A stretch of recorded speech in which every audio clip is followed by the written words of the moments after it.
आपण जो हा एक सिंहाचा स्तंभ पाहताय, ह्याचं निर्माण सम्राट अशोकाने केलेलं आहे। हा वैशाली स्थित स्तंभ भगवान बुद्धांनी या ठिकाणी आपल्या महापरिनिर्वाणाच्या 3 महिन्या अगोदर अर्थातच माघ पौर्णिमेला आपल्या महापरिनिर्वाणाची घोषणा केली होती आणि त्या स्तंभाचं आपण दर्शन घेताय। इथेच भगवान बुद्धांनी आपल्या महापरिनिर्वाणाची घोषणा केली होती। हा आनंद स्तूप आहे, हा अर्धांग आनंद स्तूप आहे। हाही सुद्धा वैशाली नगरीमध्ये निर्माण केलेला आहे।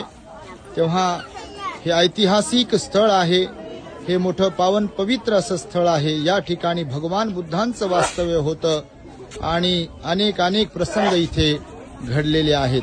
तेव्हा या भूमीला आम्ही वंदन करतो आहे। आपण जो हा एक सिंहाचा स्तंभ पाहताय, ह्याचं निर्माण सम्राट अशोकाने केलेलं आहे।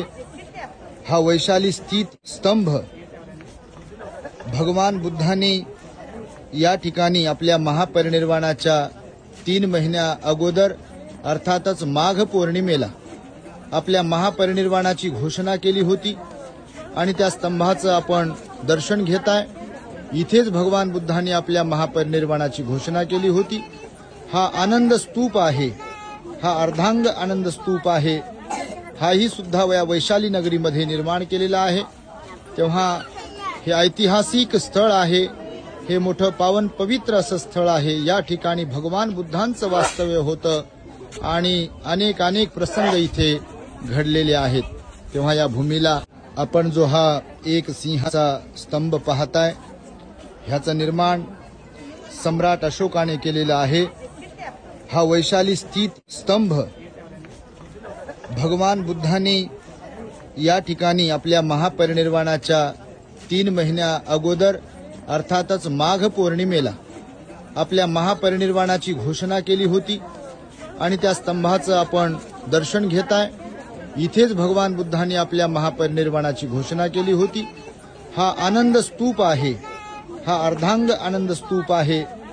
हाही सुद्धा वैशाली नगरीमध्ये निर्माण केलेला आहे। तेव्हा हे ऐतिहासिक स्थळ आहे, हे मोठं पावन पवित्र असं स्थळ आहे। या ठिकाणी भगवान बुद्धांचं वास्तव्य होतं आणि अनेक प्रसंग इथे घडलेले आहेत।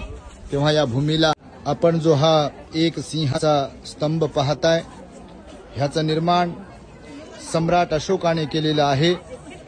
हा वैशाली स्थित स्तंभ भगवान बुद्धांनी या ठिकाणी आपल्या महापरिनिर्वाणाच्या 3 महिन्या अगोदर अर्थातच माघ पौर्णिमेला आपल्या महापरिनिर्वाणाची घोषणा केली होती आणि त्या स्तंभाचं आपण दर्शन घेताय। इथेच भगवान बुद्धांनी आपल्या महापरिनिर्वाणाची घोषणा केली होती। हा आनंद स्तूप आहे, हा अर्धांग आनंद स्तूप आहे। हाही सुद्धा वैशाली नगरीमध्ये निर्माण केलेला आहे। तेव्हा हे ऐतिहासिक स्थळ आहे, हे मोठं पावन पवित्र असं स्थळ आहे। या ठिकाणी भगवान बुद्धांचं वास्तव्य होतं आणि अनेक प्रसंग इथे घडलेले आहेत।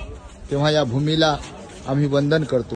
आपण जो हा एक सिंहाचा स्तंभ पाहताय, ह्याचं निर्माण सम्राट अशोकाने केलेलं आहे।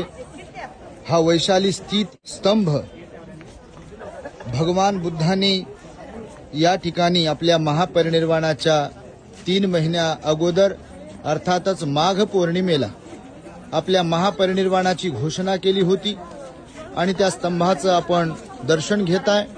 इथेच भगवान बुद्धांनी आपल्या महापरिनिर्वाणाची घोषणा केली होती। हा आनंद स्तूप आहे, हा अर्धांग आनंद स्तूप आहे।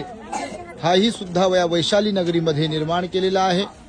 तेव्हा हे ऐतिहासिक स्थळ आहे, हे मोठं पावन पवित्र असं स्थळ आहे। या ठिकाणी भगवान बुद्धांचं वास्तव्य होतं आणि अनेक प्रसंग इथे घडलेले आहेत। तेव्हा या भूमीला आम्ही वंदन करतो। आपण जो हा एक सिंहाचा स्तंभ पाहताय, ह्याचं निर्माण सम्राट अशोकाने केलेलं आहे। हा वैशाली स्थित स्तंभ भगवान बुद्धांनी या ठिकाणी आपल्या महापरिनिर्वाणाच्या 3 महिन्या अगोदर अर्थातच माघ पौर्णिमेला आपल्या महापरिनिर्वाणाची घोषणा केली होती आणि त्या स्तंभाचं आपण दर्शन घेताय. इथेच भगवान बुद्धांनी आपल्या महापरिनिर्वाणाची घोषणा केली होती. हा आनंद स्तूप आहे, हा अर्धांग आनंद स्तूप आहे. हाही सुद्धा या वैशाली नगरीमध्ये निर्माण केलेला आहे. तेव्हा हे ऐतिहासिक स्थळ आहे, हे मोठं पावन पवित्र असं स्थळ आहे. या ठिकाणी भगवान बुद्धांचं वास्तव्य होतं आणि अनेक प्रसंग इथे घडलेले आहेत. तेव्हा या भूमीला आम्ही वंदन करतो आहे. आपण जो हा एक सिंहाचा स्तंभ पाहताय, ह्याचं निर्माण सम्राट अशोकाने केलेला आहे. हा वैशाली स्थित स्तंभ भगवान बुद्धांनी या ठिकाणी आपल्या महापरिनिर्वाणाच्या 3 महिन्या अगोदर अर्थातच माघ पौर्णिमेला आपल्या